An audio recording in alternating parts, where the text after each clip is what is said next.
This is Bentonville, downtown. This is the square. Directly behind you is the Walmart Museum, the former location of Walton Five and Dime that opened here originally. Retail giant Walmart is building out a massive, roughly 350-acre campus in its hometown of Bentonville, Arkansas.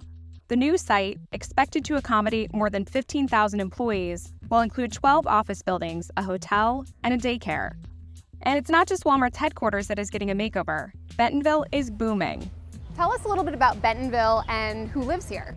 So you're going to have a lot of corporate office folks that are coming to work with Walmart or Tyson or J.B. Hunt. The median income here is $99,000, which is 25% higher than the U.S. average. One of the challenges with high growth communities is how do you allow new people to come in but maintain the brand and the charm of what makes it special. In addition to its bustling restaurant scene, the town also boasts being a mecca for mountain bikers with more than 70 miles of trails. It's home to an American art museum, free to visitors, and will soon have a state-of-the-art medical school. But locals say growth has led to some unintended consequences.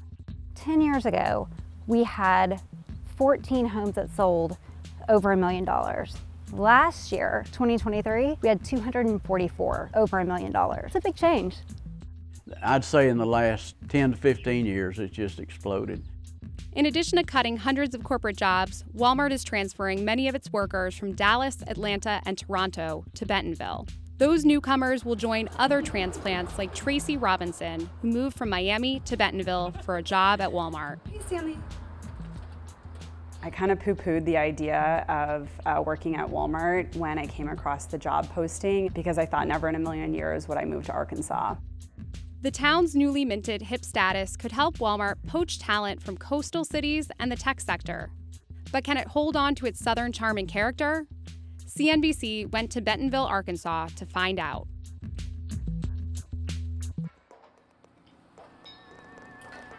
Things grow like wild here.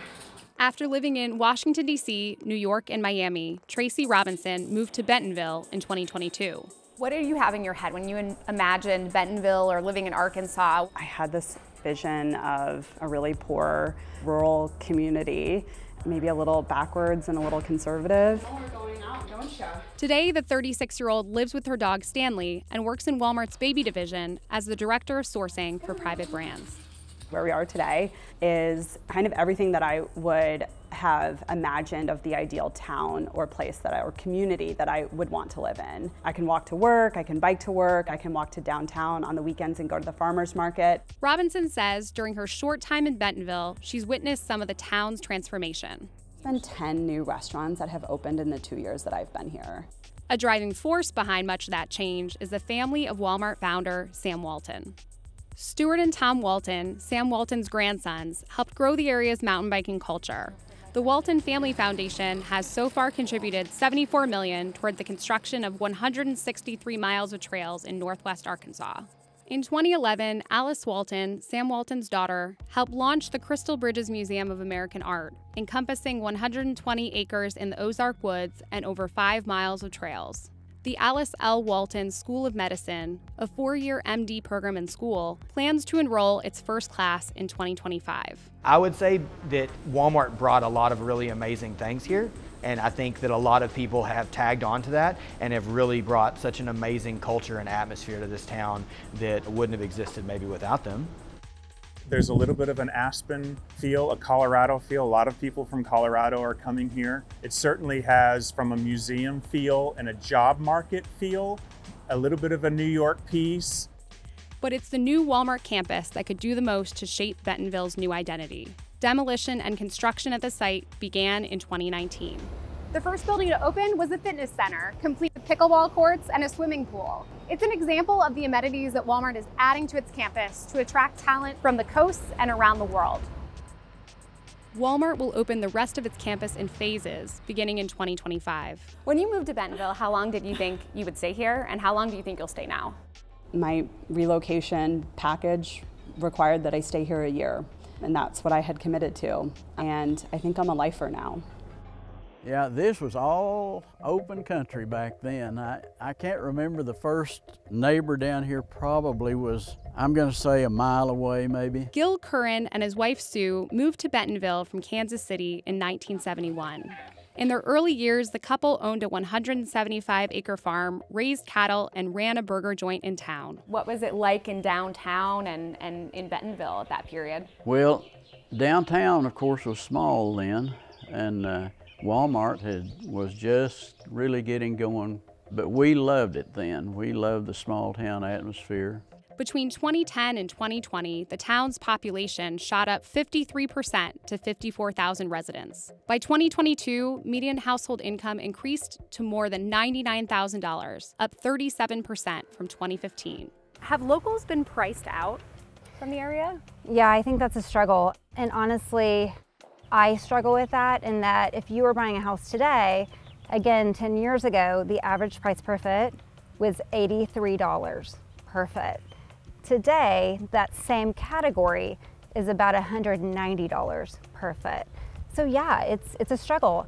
The house behind me is actually listed for, it was 2.35. Are they moving for Walmart? This couple actually is moving for Walmart.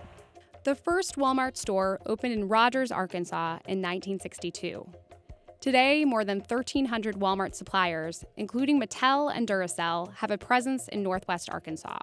It started with Walmart kind of having their supplier group move in 2003, and that sort of is what took off. More people coming in. Honestly, people I'm not kidding, crying in my car, like, I am not moving to this place, please don't move me here. And over the years, it's gotten easier and easier to bring people in. Bentonville flexes like thousands and thousands of people every day coming in, and that's why I can run specials on Tuesday, Wednesday, Thursday when the vendors are in town. It's an insane economic boom for us. With 1.6 million U.S. workers, most of them in stores and warehouses, Walmart is the country's largest private employer. What have been some of the changes that you've noticed that have been more of the big city problems that come with growth? A lot of the people that come to town now are strangers to us. A lot of them come with different value systems, and so it's kind of changed our culture, I think. Every time I go to town now, there's new construction, and sometimes there'll be a 3-story building that I never saw before. The traffic is obviously a huge problem. The population of Northwest Arkansas is growing too, expected to almost double from 576,000 in 2022 to nearly 1 million residents by 2045. But if someone told you Bentonville would become like this back then, what would you have thought? I don't know. I probably couldn't have visualized in any way what it would have been. I would have never thought of it that way. For one thing, Walmart, you know, I don't believe anybody had the vision that it's going to take over the world. You know? So.